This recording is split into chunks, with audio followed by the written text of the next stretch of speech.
Connect yourself with mother nature, वृक्ष जल वायु। नमस्कार दोस्तों, आपको लगता है कि इन 3 चीज़ों के बिना इस धरती पर जीवन संभव है? बिल्कुल नहीं।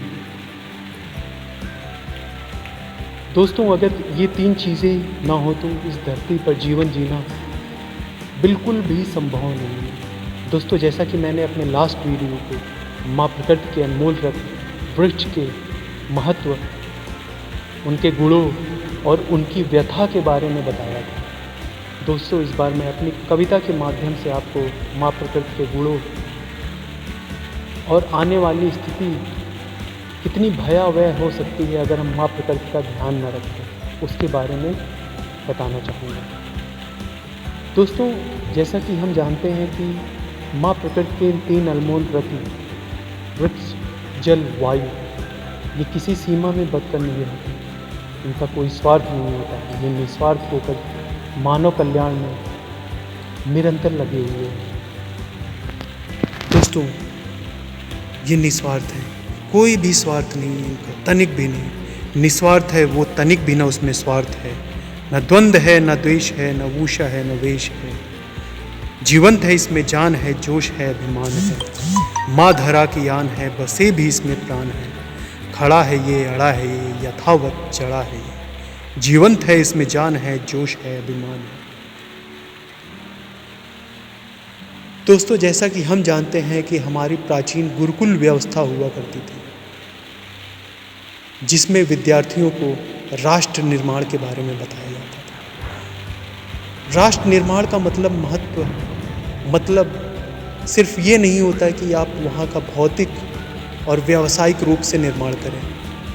राष्ट्र निर्माण का मतलब होता है वहाँ के प्रकृति के निर्माण में भी अपना योगदान देना। दोस्तों, गुरुकुल व्यवस्था में बच्चों को राष्ट्र निर्माण के कई सारे पायदान बताए जाते थे, जिसमें सबसे पहला पायदान होता था प्रकृति के साथ वहाँ के विद्यार्थियों को कनेक्ट करना।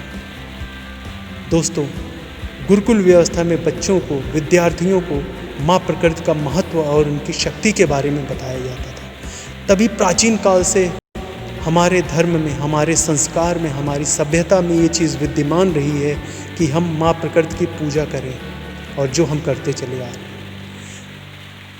दोस्तों, हमको ये चीज़ मान लेनी पड़ेगी कि माँ प्रकृति के बिना जीवन असंभव है। कहीं ऐसा ना हो कि हम सोचते रहें और बहुत देर हो चुकी है। एहसास नहीं उस पल का तुझको, एहसास नहीं उस पल का तुझको, तू धरा को हरा क्या बनाएगा। देर हो चुकी होगी उस पल, देर हो चुकी होगी उस पल, जब पुकार उस पवन उपवन को बच्चा तेरा चिल्लाएगा। कहाँ है वन, कहाँ है उपवन, हो रही कमी प्राण वायु की। कहाँ है वन, कहाँ है उपवन, हो रही कमी प्राण वायु की। ना पेड़ है, ना है जल, ये कहते कहते वो बच्चा शायद व्याकुल मन से मूर्छित होकर गिर जाएगा। तू कहीं जो बैठा देख रहा होगा, तू कहीं जो बैठा देख रहा होगा, चाहकर भी कुछ ना कर पाएगा।